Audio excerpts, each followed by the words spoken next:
High বন্ধু, আমার ঘরে বাইরে ইউটিউব চ্যানেলে সকল বন্ধুকে শুভেচ্ছা ভালোবাসা।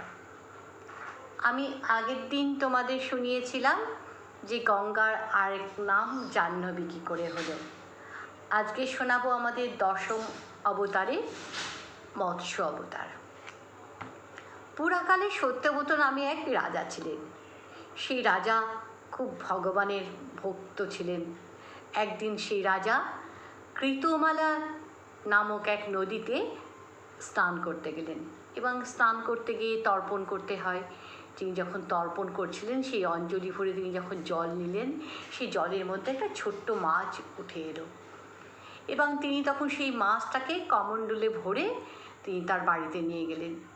এবার দেখে পরের দিন সেই মাছ কমণ্ডলু ছাড়িয়ে বিশাল বড় হয়ে গেছে। তখন সেই রাজা কী করলেন, সেই মাছটাকে একটা বড় কলসির মধ্যে রাখলেন। আবার রাজা পরের দিন দেখলেন সেই মাছটা কলসির থেকে বিশাল বড় হয়ে গেছে। রাজা তখন বিশাল চিন্তিত হয়ে পড়লেন যে এবার আমি কি করব। তখন সেই রাজা সত্যব্রত সেই মাছটাকে নিয়ে সমুদ্রে ছাড়তে গেলেন। যেই সমুদ্রে ছাড়তে গেলেন তখন চিৎকার করছে, আর্তনাদ করছে, না রাজামশাই, আমাকে সমুদ্রে ছাড়বেন না, কেন সেখানে অনেক তিমি আছে, হাঙর আছে, আমাকে খেয়ে ফেলবে, আমাকে আপনি সঙ্গে রাখুন। তখন রাজা সত্যব্রতর বুঝতে আর একটুও দেরি হলো না। সত্যব্রত বুঝে গেলেন যে ভগবানের লীলা খেলা। তখন সত্যব্রত রাজা তখন ভগবানের কাছে ক্ষমা চাইলেন, প্রভু আমাকে ক্ষমা করুন, আপনি বলুন আমাকে কি করতে হবে।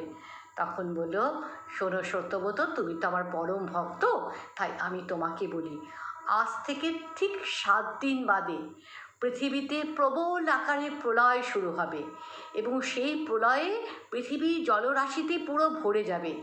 আমি তখন তোমাকে একটা বিশাল নৌকা পাঠাবো।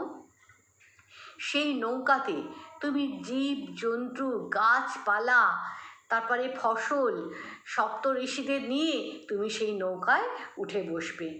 এবার রাজা সত্যব্রত দেখলেন 7 দিন বাদে যথারীতি সেই প্রলয় শুরু হলো। চারিদিকে জলে একদম পৃথিবী ভরে গেল।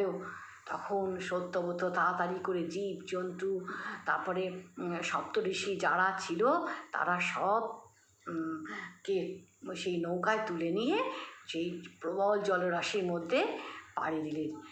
যথারীতি দেখলেন কিছুক্ষণ বাদে সেই মৎস্যরূপী ভগবান এসে সেই নৌকার পাশে উপস্থিত হলেন।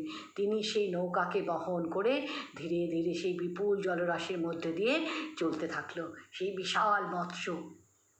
আর তিনি যখন সেই বিশাল মৎস্যরূপী ভগবান চলতে থাকলো, সেই সময় চলতে চলতে সত্যব্রতকে সেই জ্ঞান ও ভক্তির উপদেশ দান করতে লাগলেন।